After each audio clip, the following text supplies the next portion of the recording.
服の細かいパーツ気にしたことある。昔は全部意味があったんだよ。このジーンズの小さなポケット、実は懐中時計用なんだ。鉱山で働く人が使ってた名残。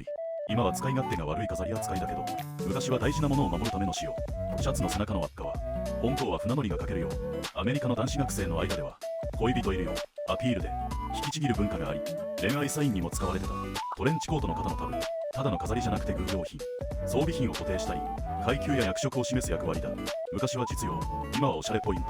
ジーンズのリベットはポケットが破れないように補強するため、現場仕事で酷使されても耐えられる。リーバイスが考案して特許取ったんだ。あなたの服のあのパーツ、意外なストーリーが隠れてるかも。